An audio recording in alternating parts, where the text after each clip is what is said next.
চব্বিশে গণঅভ্যুত্থানে বন্দুকের নলের সামনে যে বীরেরা সীসা ঢালা প্রাচীর গড়েছিলেন তাদের অন্যতম বেসরকারি বিশ্ববিদ্যালয়ের শিক্ষার্থীরা। সরকারি চাকরির হাতছানিতে নয়, গণমানুষের অধিকার আদায়ে তারা রক্ত ও জীবন দিয়ে লিখেছেন নতুন ইতিহাস। সম্মুখ সারির এমন কয়েকজনের গল্প তুলে ধরেছেন মাকসুদ উন নবী আর ছবি তুলেছেন রিপু আহমদ। 250-টিরও বেশি ডিজাইন অপশন নিয়ে ওয়ালটন স্মার্ট ফ্রিজ, বোঝে আপনার প্রয়োজন। 2024-এর 5 আগস্টের সকালে তখনও কঠোর কারফিউ জারি রেখেছিল শেখ হাসিনা সরকার। রাজধানীতে অলিগলিতেও কাউকে বের হতে দেয়নি পুলিশ, ছিল সেনা প্রহরাও। এমন অবস্থার মাঝেও বন্দুকের নলের সামনে আফতাবনগর, রামপুরা সহ বিভিন্ন এলাকায় প্রতিরোধ গড়ে তুলেছিলেন বেসরকারি বিশ্ববিদ্যালয়ের শিক্ষার্থীরা। এর পরের গল্পটা সবারই জানা। মা তো সবার জন্য মায়া লাগে, সেও না প্রতি রাতে কাঁদতো যে এতগুলো ছেলেকে কেন মারা হয়েছে, কি দোষ তাদের। তো আমি না তাড়াহুড়ো করে রেডি হলাম, যখন বের হব আমার মা জাস্ট আমাকে ধরলো, ধরে চিৎকার দিয়ে কান্না করে দিল। জাস্ট এটাই বলতেছিল যে হয়তো আজকে আমি আমার মেয়ে ফেরত পাবো, সাথে দেশ ফেরত পাবো, নাহলে কিছু পাবো না।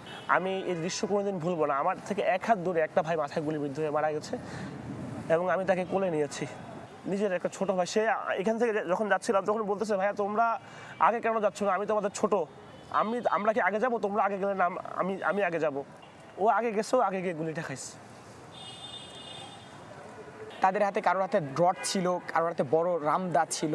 যখন রোডের পরে আমাকে পিটাচ্ছে বেধড়ক, তখন অনেকেই বলছে ওকে জানে মেরে ফেল। যখন হামলা করে তখন আমি ইডেন কলেজের 2 বোনকে সেভ করতে গিয়ে আমার এই বা হাত ফ্র্যাকচার হয়, পা পিঠ, আমাকে রড দিয়ে পিটানো হয়েছিল। তখন 15 জুলাইয়ের হামলায় ঢাকা বিশ্ববিদ্যালয়ের আন্দোলন যখন অনেকটা স্তিমিত হয়ে পড়ে, তখন নতুন করে জাগিয়ে তোলেন বেসরকারি বিশ্ববিদ্যালয়ের ছাত্রছাত্রীরা। উত্তরা, মিরপুর, বসুন্ধরা, বাড্ডা, রামপুরা, ধানমন্ডি সহ বিভিন্ন এলাকায় রক্ত ও প্রাণ ঝরে তাদের অনেকের। ভিতরে গিয়ে রিস্ক নিয়ে আমরা সবাইকে ক্যান্টিনে গিয়ে এবং বিভিন্ন কমন রুম, পড়ার জায়গা, লাইব্রেরিতে গিয়ে মানুষজনদেরকে উদ্বুদ্ধ করতে থাকি যে আমাদের জায়গা থেকে যদি প্রতিবাদ না করি তো সেটা হচ্ছে তাদের সাথে বেইমানি করা হয়ে যাবে। কারণ এই আন্দোলনটা শুধু পাবলিকের ভাইদের জন্য না। যে আমাদের এখানে ভার্সিটির সামনে প্রায় 200-র মতো আমাদের সহযোদ্ধা রেখে গেছি ব্রাককে সেভ করতে। আমরা ওখানে প্রায় 500-র মতো স্টুডেন্ট মুভ করছি।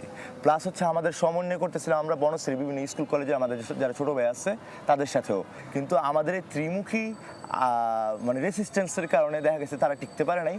5 তারিখের ঘটনাটা যদি বলি, তখন আমরা শুধুমাত্র একটি টিনের মাধ্যমে শিল্ড ছিল, তারা অনবরত গুলি চালাচ্ছিল, সাউন্ড গ্রেনেড দিচ্ছিল। যখন হচ্ছে আমরা প্রতিহত করতে কিছুটা হলেও পেরেছিলাম, তখন আমরা সেখান থেকে ভার্সিটির সামনে আবার চলে আসি। প্রথমত আমরা কাওলায় আসি।